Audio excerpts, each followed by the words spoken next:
Good morning, humans. Inside of Pleasure, Play, and Power, my favorite place to hang out on the internet. Hi, hello, welcome to my Facebook Live party this morning. On a whim, a little bit. Usually, I give you guys a little bit of a heads up. Jessica, good morning. Lexi, welcome. Can you guys hear me okay? Can someone confirm that they can hear me? My husband took my other mic with him when he left so that we can try to record some podcasts while he's gone. And now I have this microphone. Tiffany and Erica, hello, gorgeous ladies, hello. He took my other mic, and I don't know if I set this up right. Can someone confirm that you can hear me? Please, because I have no way of knowing. Lexi says yes. Okay, perfect. Welcome to the Facebook Live. Like I was saying, normally I give you guys a heads up that I'm going live, but I was like, you know what? I'm feeling spicy this morning. This is what happens when Joe leaves. I'm like, I'm going to go hang out with my favorite people on the internet. So hello, welcome. How are you guys this morning? How are you feeling? How's your morning so far? What is going on? How are you? Let me know if you guys have specific questions, because I will be opening up to a Q&A. I'm going to riff a little bit on compatibility because I've been getting some messages about this, especially in regards to the blueprints with OMG, what if we're different blueprints? Are we actually compatible? I had someone message me and said she was in counseling years ago, and the counselor told her that her and her partner were not compatible based on certain things. And there's astrology, and there's human design, and there's personality tests, and there's all of this heaviness around compatibility. And I really want to riff on my personal beliefs on it this morning, and hopefully bring some peace to you and some reassurance and some freedom from feeling kind of boxed in with different pathologies and different belief systems and philosophies, and really help you understand that compatibility. I'm going to riff on it in a second. Good morning, Elizabeth. How are you guys? So if you have questions about sex, sexuality, relationships, intimacy, success, anything to do with anything that we talk about here in Pleasure, Play, and Power, I will be doing a Q&A, so please let me know in the comments. And if you have any questions about the masterclass tonight, it is tonight at 7 p.m. Central Time, $144 USD, the lowest priced offer I will ever have, ever. I even think I'm going to raise it next time because I'm just really excited about it, and I'm really passionate about this work. And I wanted to keep it low cost to make it as doable for as many people as possible. So if you have questions about the Aroused Masterclass tonight, please let me know in the comments. I'd love to answer those and clear those up for you. So let's dive right in.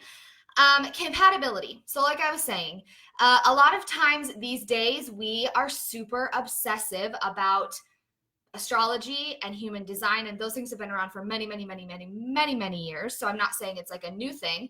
Taylor, yay! Hello. So anyway, we are obsessed, right, in this culture with taking personality quizzes, with taking, a blueprints quiz, with taking the, plugging in our birth chart information and figuring out what kind of astrological sign we are. Then we want to do it for our partner. Then we want to mesh them together. We've got the 5 love languages. We have all of these different like little boxes almost that is okay, here's your perfectly delivered, even Ayurveda, right? We've got the doshas and we're trying to figure out what we are. And these are all beautiful tools. I love them. Obviously, Cancer, Sun, Taurus, Moon, Virgo, Rising. I'm a 6'3" or 6'2" projector. I am a sensual blueprint. I don't know my INFETPJ thing. I have no idea. Way back when I took the Myers-Briggs and I knew what I was there. I knew my Enneagram at one point or another, and I'm just obsessive with it. And I remember when I first learned about my birth chart, for example, and I realized Cancer, Sun, Taurus, Moon, Virgo, Rising. And I was like, okay, I want to know what my husband's are, right? Can you guys hear that? I'm so sorry. The weed whacking, the landscapers here first thing in the morning. I apologize. Hello, Heather. Hello, Angela. Welcome to the Facebook Live. So, anyway, so I remember learning okay, here's my astrology, here's my birth chart, and I plug in all this information. I'm like, oh, and I'm reading about it, and I'm like, oh my God, that makes so much sense. Yes, this is so good. Yes. And then I was like, okay, I want to know what Joe's are. So I plug him in, and I find out he's a Sagittarius, and I find out he's got a couple other things, and I look it up in my astrology book, and I'm so excited. I'm so amped up, and I look it up, and I'm like, oh. And it's Cancer and Sagittarius should not be in a relationship. And I was like, fuck. we're married. We've been married for 7 years now, together for 11. Like, this book is telling me that based on the times and planet placements of when we were born, we shouldn't be together. And I had a little bit, although I knew better logically in my head that, like, okay, take a deep breath, like, you get to choose for yourself. For a second, I panicked and I'm like, oh my God. And I had a woman I was talking to yesterday, and she took the blueprints quiz, and she was a sensual and her husband was an energetic. And I was so excited about it. And I was like, oh my God, what a beautiful pairing. And she was like, we're compatible? You mean we're compatible? We actually fit together? And I said, yes. Every single sign and sensual, energetic, kinky blueprint, whatever you might be, whatever human design part you are, whatever Enneagram or Myers-Briggs results that you are, you can be compatible, even if someone else tells you that you're not. My personal opinion. What I don't want to see happen with the erotic blueprints, because I think a lot of you are thinking that. Give me some love if maybe this is you. I've gotten some messages from other people. It's like, la, la, la, la, la. I don't want to know because I don't want to know that we don't fit together. Or I don't want to feel like I'm put into a box, right? And we get these results and we're like, oh shit, I have to be this way. Fuck. No, it's absolutely the opposite. And in fact, human design and astrology and these different things will tell you, if you feel based on your results that you're put into a box, we're doing it wrong, because that's not the point of it. The point of it is for liberation, for deep acceptance and understanding, for someone to kind of see the wiring of who we are and why we're that way, and really help us uncover like what our specific mapping is. The truth of the matter is, so little side note for those in the Aroused Masterclass and those thinking about taking it, the erotic blueprints, right? You all took the quiz. Over 50 of you in this group took the quiz and told me your result, right? Cool, check. We took the quiz, check. Now it's like, okay, what the fuck am I supposed to do with this? That's where the Aroused Masterclass comes in. I'm going to teach you guys a lot about this tonight.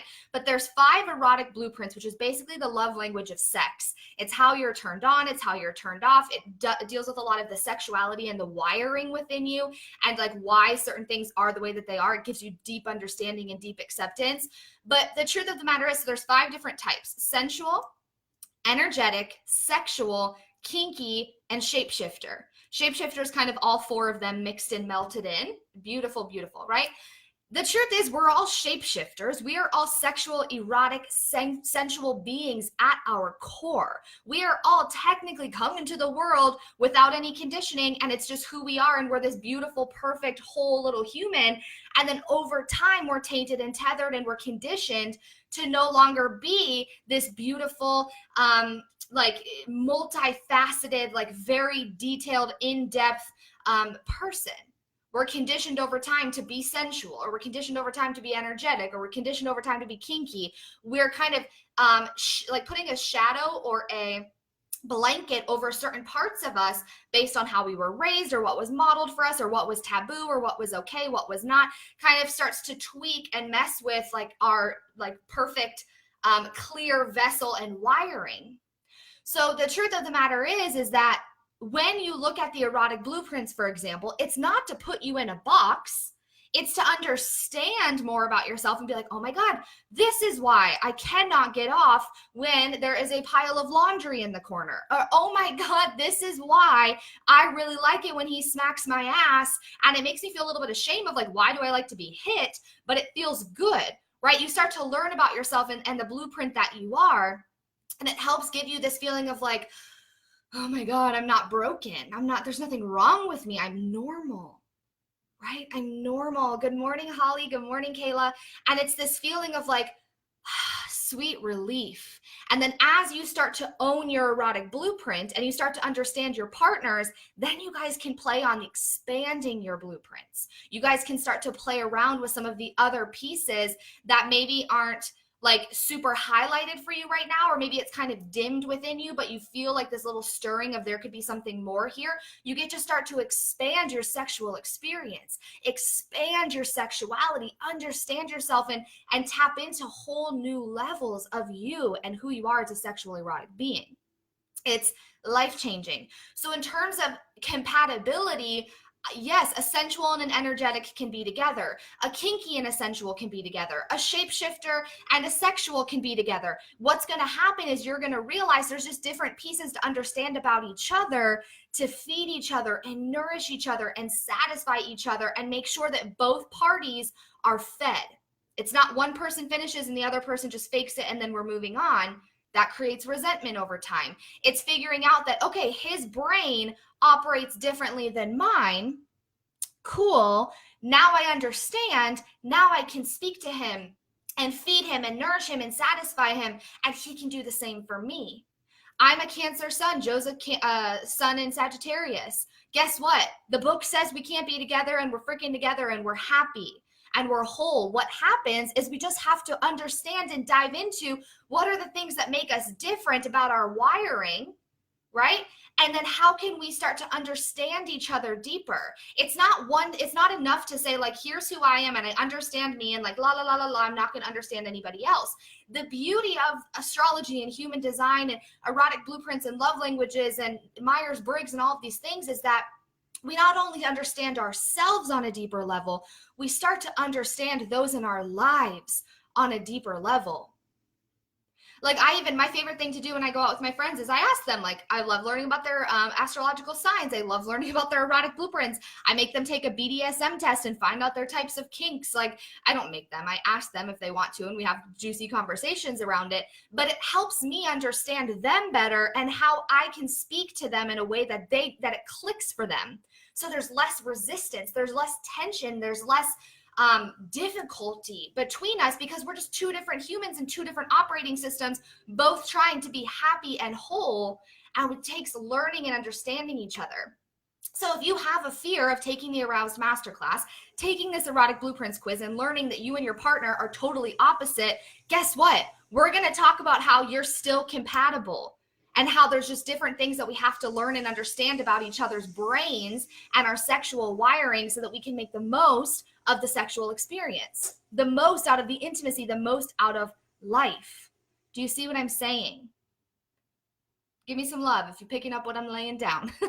So I wanted to make sure that you guys aren't afraid of, like, oh my God, what if she tells me we can't be together? I personally believe that anyone that's telling you, oh, based on your astrological sign or based on your love language, that you can't be together, it's bullshit. You get to be with who you want to be with.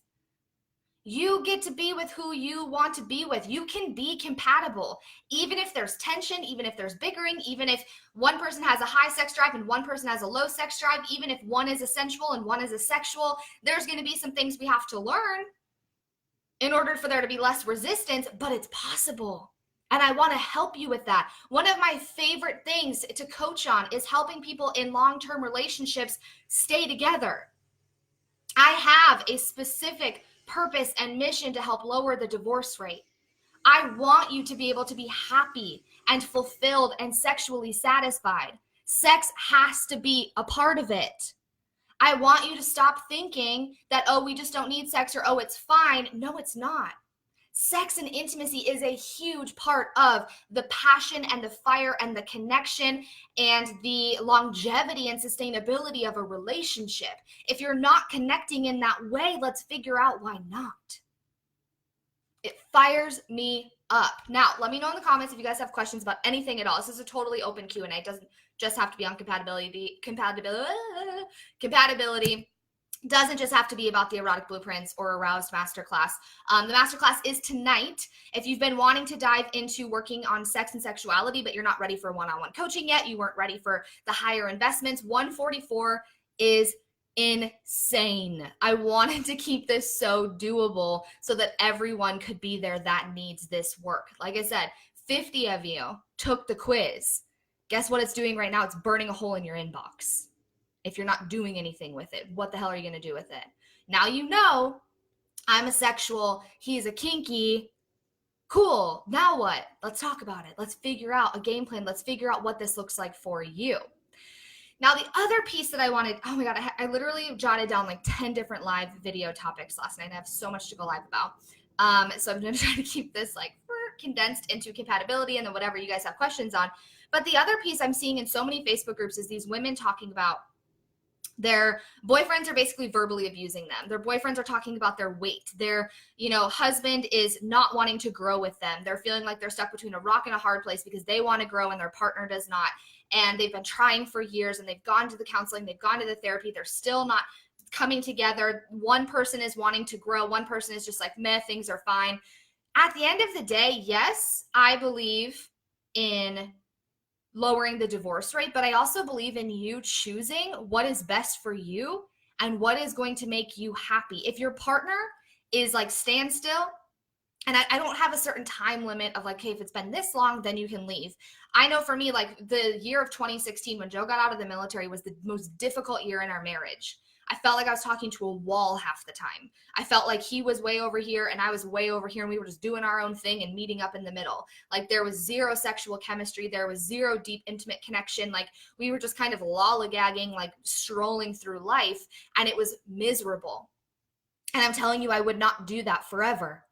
But I stuck by him because I believed in the greater picture. And we had conversations where I could tell that he was wrestling with things in his brain. I could tell he was working through things. Of course, I wish that he was verbal about the things he was working through because I'm like, damn, I want to help. And I want to be like, let me in. I want to be a part of this. But I also was like, okay, this is just, he's doing his thing and I have to trust the process. And so a year went by and then finally we had the difficult conversation if he wanted to get back in. He thought I was going to leave him, and I told him that I was here for him and I was all in. But the truth of the matter is if your boyfriend or your husband, if it's just like this and you keep running into the same exact pattern and they're not willing to change or move, or you feel like you're the only one growing, you have every permission to leave. Whether you're married and that just is a separation for a little bit of time, or that's a difficult conversation of literally I had to cry to Joe and I was like, I can't do this forever. I love you and I don't want to go anywhere, but I can't just stay still. There has to be growth and progression and expansion here. I want to work, with this coach, or I want to do this thing to help us. I want you to go speak to someone and get help because this is not working for me.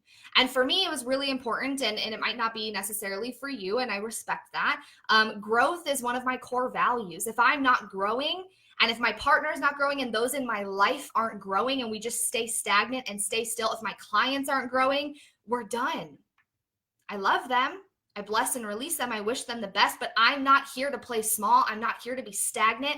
I crave growth and next level and expansion. And yes, I'm grateful and in celebration of where I am now. Always, I am so here for the present moment. And I'm so here for the times where life sucks for a minute and one of us falls down, or the year that Joe was off of his rocker and he was going through hell in his own head. I stuck by him. But there's so many women that are just trying to justify their partner's behavior and say like this is just how they are, or like he doesn't understand, or he won't go get help. You have to have these very difficult conversations. And I just want to give you, yes, I believe in staying together. I believe in redemption. I believe in we can come back from anything. I believe Joe and I, that year of 2016, we wrote the most epic comeback story. I still believe that we're writing that story and it's beautiful. But I had every permission, he has every permission to leave or to take time apart if one of us is not listening. And if it's like we're just our head, like we're just miserable and we're fine with being miserable, or we're not having sex and we just become fine with not having sex. Joe stuck by me for years when I was all up here, and I so appreciate him for that. I stuck by him in the years that he was going through hell. We're together in this, but I'm seeing too many women, especially in shorter term relationships where they're like, I had this girl in this Facebook group and she posted and she was like, my boyfriend told me I need to lose weight. And he had a whole like thread in his phone with all of his friends where they were talking about, yeah, she looked really chubby last time I saw her. And she was like, I literally just started crying and like, I don't know what to do. That's verbal abuse. That's emotional abuse. You don't have to put up with that. You have every permission to do what you've got to do to protect yourself. Yes, there are difficult times. I'm not saying the second something gets hard, it's like, okay, peace out, I'm leaving this relationship at all.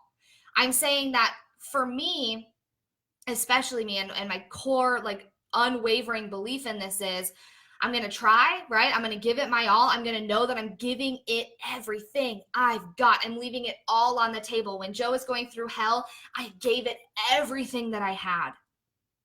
But if that would have continued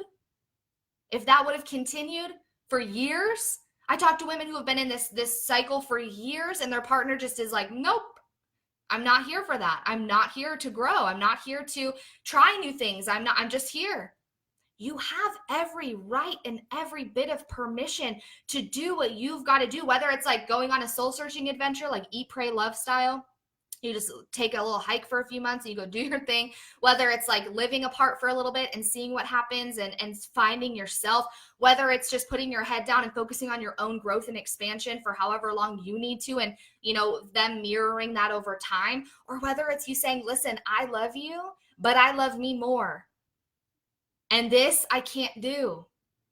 And they either step up to the plate and be a man and choose to say, yes, I'm struggling. I want to work on this together. Or they say, I'm just here and this is how I want to be. And you have every right to do what you need to do.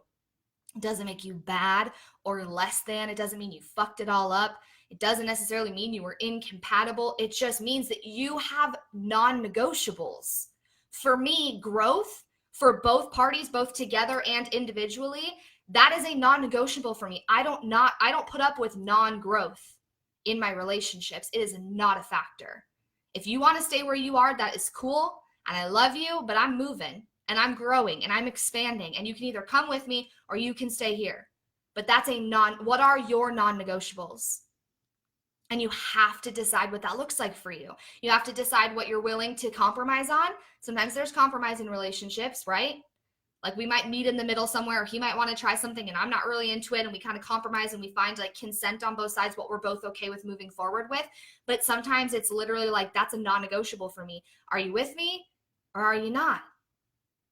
And I just want to make sure that that's very, very, very clear, because yes, I preach, like I want to show people that they can have redemption, they can come back from anything, and you can write the most epic comeback story and anyone is compatible, and yes, like lowering the divorce rate. And it's more like, okay, in the like times where it's like, oh, whatever, like the things suck for now, okay, I'm going to leave. It's not like, okay, bye, I'm leaving. It's, I've sat with this, my soul, we've had the conversations, and we just keep coming back to the same place and the same pattern, and they're unwilling. Girlfriend, you got to do what you've got to do, and you have our full support in that. So yes, Lexi says she loves these vibes. Taylor says, preach it, give it to me. Miranda says, I love this. Oh my God, I love you guys. Who has questions for me? I'll probably be on, I've scheduled an hour for this, so I have time. Let's see. Hi, Stephanie. Good morning. Celia. Yay. So many of my favorite people. Lexi says, can the gents watch in with us for the masterclass? Yes. So here's kind of what my thought process is on this, because I do want your partner to watch it if they're open to it. I know I have some clients who there's partners like, you can do sex coaching, but like, I don't want to do that right now. And I wouldn't force them to watch it, because it'll kind of be like, oh, wow, this is out there for them. However, I definitely think that it's great if your partner is open to it. I would prefer to keep it all women on the live, just because there is going to be Q&A at the end, and I want to make sure everyone's comfortable to share. So I do keep it this very sacred, safe, intimate space for the women to share. But then the men can watch the replay, or if a man happens to be in the room as your partner, that's fine. But like, I'm not letting random guys in. And I'm trying to keep it like very intimate and safe. Anything around sex coaching is very vulnerable, and women share a lot of very deep, deep, deep things. And I want to make sure that they feel safe, that you feel safe to share whatever you need to share. You know what I mean? Lexi says he actually asked, so much progress just in that. Okay, this is amazing. I had another girl who signed up for the Aroused Masterclass. She messaged me. She was like, I watched your live. I signed up for the class, and I had the conversation with my partner about it. And she's like, which was a huge step already. And she's like, it led to a very uncomfortable but very needed for years and years now conversation. And I just want to say thank you for doing what you do. Like, already we're seeing shifts. Already we're feeling like the vibe from this masterclass. And that was a week ago. I was like, holy shit, I am so here for this. This makes me so freaking happy. Okay, let's see. Miranda says, how do you work through a non-negotiable when it comes to some deeper things? For example, my precious babe has recently been diagnosed with major depression. Sometimes all of the growth and self-help and doing the work talks is too much for him. Do you know what I mean? 100%. 100,000%. So, for example, like the year that Joe and I went through hell, 2016, he was going through so much. And like, I was in like the height, I feel like, of my personal development. Like I was going to seminars and events and I was reading books all day, every day. I was listening to all of the podcasts. And at first I was like, okay, you should listen to this podcast and you should listen to this and you should read this and you should do this. And I was like trying to share it with him thinking I was helping because that's what I genuinely really like. But it became like overwhelm for him and he shut down even more. Like every time I tried to bring it up more, he would shut down and crouch down more because he wanted to be the man. He was like, I can't, my wife can't see me like this, right? It's very, men feel a lot of shame around it typically of like the growth and like the deep inner work process because they've always been taught like what's on the outside, achieve, go, go, go, don't show your emotion, don't do all the things. So for me, I had to realize I had to respect him and what he was going through and realize his process was going to be different than mine. So for example, I really highly encourage any of us in relationships or even with your clients, ask them what kind of support they want, right? Like, I love you. I'm here for you. How can I support you in this? Because what we might want on our end is not necessarily what they want, right? So like for Joe, I had to realize, like I had to ask him, how can I support you in this? And he was like, well, like maybe ask me every now and again, but like not every day. And let me bring it up, you know, and that kind of thing. And we kind of found like, how could we meet in the middle where I wanted to talk about it all the time. He wanted to talk about it like at once, never. So we met in the middle of like, okay, maybe once a week on date night, he brings it up and we're able to have that conversation, but not forcing it. Right. And realizing that, yeah, it might take longer. And yeah, we might literally hold the key to the solution to their problem and their struggle, but we can't rescue them from it. And trying to rescue and save them from it is actually one of the most disempowering things that you can do, in all honesty, right? Which is really difficult. Ugh, it kills me. I hate that so much. But then it's like, pity is one of the most disempowering feelings we can feel for someone because we're saying basically that I have the power, you don't, you need me, versus him choosing you or wanting you and wanting your help. Does that make sense? Love that. Okay, good. Yay. Sending so much love to you guys, by the way, as well. Like depression and anxiety and these things, these clinical diagnoses that we get and these different struggles that we all have, right? My heart goes out to you because it puts a whole different level in there. But really, I think as long as you have the intention of coming from love and from your heart space whenever you bring anything up, and you ask a lot of questions of just like, how can I help you versus assuming, can be really, really powerful and liberating and supportive for them. Yes, it's his process and journey. So good. Totally. Yeah, he was led here, right? And I hate that. I hate when it's like includes something so heavy. But if this is happening for me, what am I meant to do with it, right? Obviously, karma and lessons of, not karma in the sense of he deserved it, but karma in the sense of like our karmic agreements of what we signed when we came into this life of like, here's what I need to learn in this lifetime. Really, really powerful stuff. And it's hard because like my husband doesn't necessarily, I don't know if you guys saw my Instagram story the other day, but he's not necessarily on the same spiritual woo-woo train that I am. And so he like makes fun of it kind of a little bit sometimes. And so I can't tell him like, oh babe, your karmic agreements like said that this is meant to happen in 2016, yada yada. He's like, okay, whatever. But in my head, that gives me comfort of knowing he's also divinely guided, even when he doesn't realize that he is. And that's been really helpful in calming my nervous system as well. Hello. Celia says she's so excited for tonight. Arouse Masterclass happening in just a few hours. I'm so excited. And the replay will go out tomorrow, and it's yours for a lifetime. So if you're unable to attend live, then you can definitely still join us there. Celia says, B was open last night with something he wants more of. Firmly believe he felt more comfortable expressing himself knowing that I'm attending your masterclass tonight. I love that so much. We have to have these conversations. This is where the growth and the magic happens. Every single time. So good. I should add that I know he wants to grow. He wants to work through it, but sometimes it's really hard for him, Miranda said. Yeah, so that's exactly it. So maybe it's just like asking him how you can support him, what it is that he wants. Does he want your suggestions? Does he want your help? And it's really important to make sure we don't go into coaching our partners, which I am very guilty of. And Joe has to tell me, like, please stop coaching me. Like, do not be my therapist right now. Please just be my wife. And that's the other thing is you can like even have him working with a coach, or I don't know if he's in therapy. I know with depression and things, sometimes therapy is best because you can go deep, deep, deep into the past to do a lot of work. I'm not really sure exactly what he's looking for, if it's just the present and the future, therefore coaching. But if you guys listen to my podcast episode with Kevin Scott of the, why can't I think of the name right now? Why can't I think of it right now? Alpha Femis Melanie. The Alpha. Oh my God, why can't I remember this right now? Hold on, let me look it up. This is so embarrassing. I follow them like nobody's business. So the fact that I don't know this is killing me. Effortless Alpha. Kevin Scott of Effortless Alpha, episode number 150. He is a coach for men. And so that was really cool. He talked to us about how to encourage your partner that you want him to get coaching. And it was a really interesting conversation. So does anyone have any other questions? I have so many live topics that I'm going to do the next few weeks. I've got so many things. I want to talk about why your vibrator might be killing your sex drive, which we'll talk about in a live video. What are the fun, juicy ones that I have? Let's see. Let me read them while I wait for your guys' questions.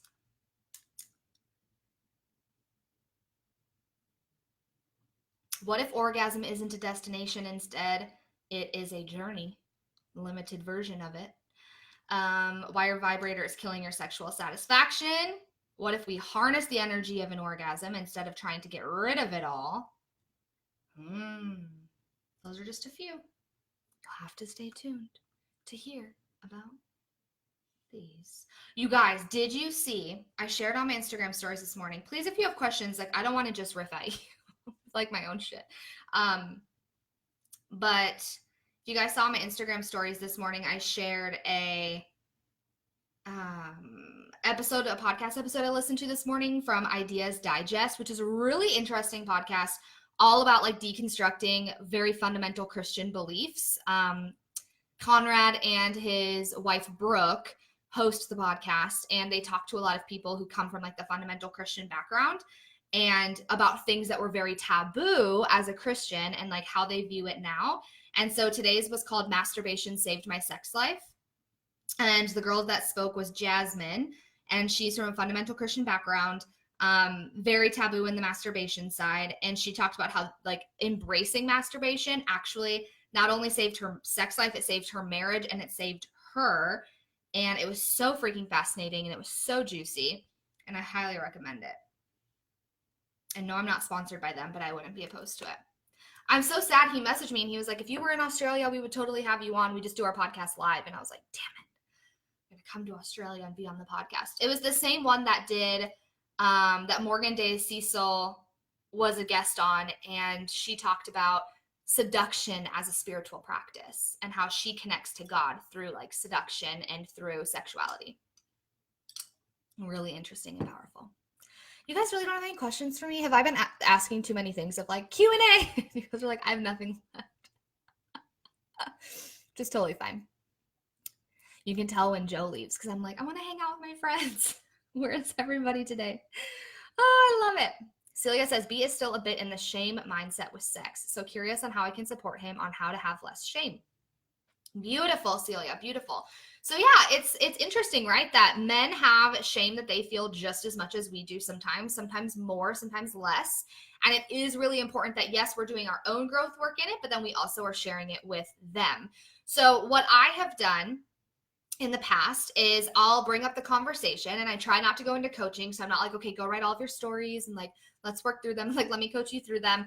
I will more so bring up the conversation maybe of what I found in my own shame uncovering of like, oh my God, I did this journaling exercise.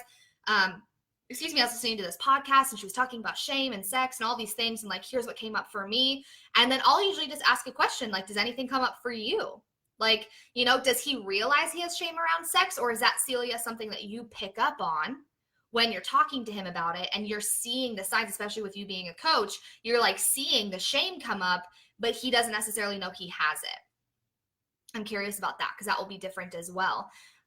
You know, sometimes I've encouraged Joe to talk to someone, not necessarily about shame around sex, but other things that he's going through. If I feel like, okay, I'm going into therapist coach mode, he needs to talk to someone, I'll encourage him to like, oh my gosh, I would love it if you talk to this person and work through this or talk about this. And Sometimes I'll just ask him again, how can I support you in this?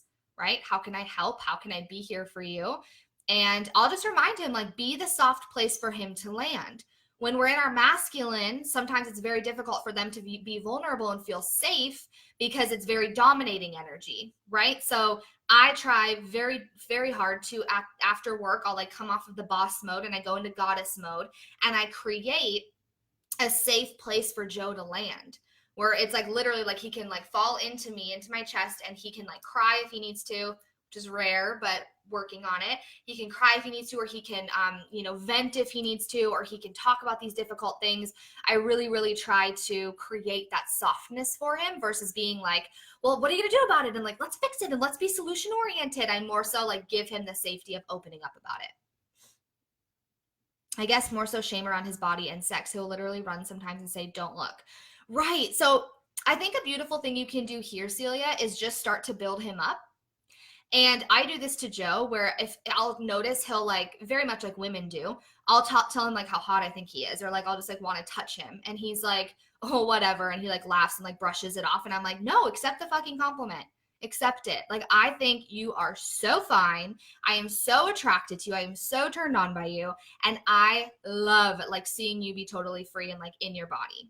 And over time, and it might just be little bits of that, but over time it softens his shield and his like protective mechanism that he's kind of put up to protect himself, and it starts to soften by building him up, appreciating him, valuing him out loud. Sometimes it's touching him, sometimes it's speaking it to him, sometimes it's just reminding him, and that can be really powerful. Well, I just walk around in the nude at any time and I don't care if anyone sees. Totally. And that's beautiful too. So like as you're walking around in the nude and you're embracing your body, men are mirroring us, right? So he can mirror you over time. But in those moments of like, don't look, I think it's just reminding him and like building him up of like how attractive you think he is, or like how you love to see him when he walks around naked, and like how it kind of turns you on a little bit, or whatever it might be. Your truth, obviously, not mine.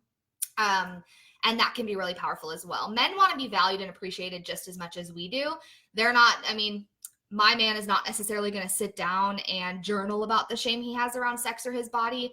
It's more me building him up, him mirroring me over time in my openness, and really just making sure that I'm very conscious of how I'm building him up constantly. And not constantly in like an annoying way, but just like I'm always mindful of making sure that I'm building him up just as I want him to build me up. Does that help?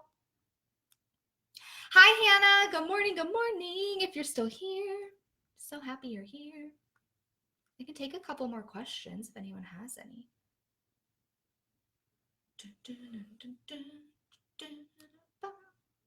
I'm so excited for tonight. Holy freaking moly. Aroused, happening at 7 p.m. Central.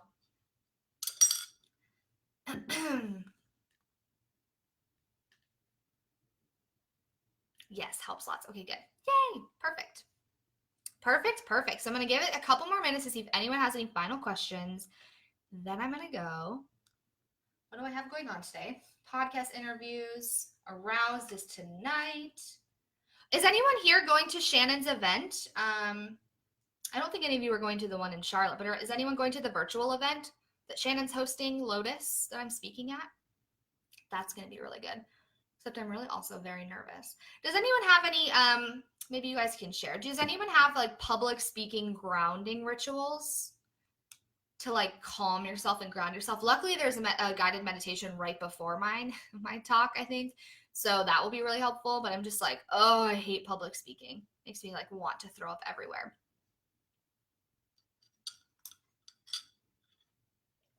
Also praying I'm not getting sick because I feel so much scratchiness right here. No more questions. There's still a couple people hanging out with me. I appreciate you guys. Literally just being a fly on the wall of my crazy brain.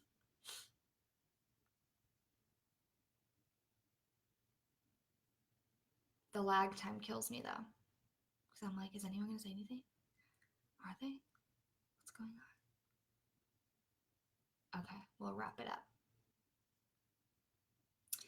Thank you guys for being here today. I love you. Thanks for putting up with my crazy, random, super chill Facebook Live of like, I just want to see my people today. Hey. I hope you guys have the most incredible day. Happy freaking Monday. Aroused is tonight. It is happening at 7 p.m. Central Standard Time. Message me if you want to be a part of it. And I'm really freaking excited about it. Like, you guys asked for this. It's what is needed. It is what is wanted. 50 of you, over 50 of you took the quiz, and now it's sitting in your inbox, and now I want to show you what to actually do with it to be able to heighten things and understand things and hit new levels in all of the ways in the bedroom. So super excited to see you guys tonight. If you have any questions, feel free to message me. I will be around today, and sending you so much love. As always, I will see you guys on another Facebook Live soon. I have so much more to talk to you about. Lexi says, love listening in. I love you. So happy. So I'll see you guys tonight. Have the most incredible day. And thanks for hanging out with me. I'll see you guys soon. Bye.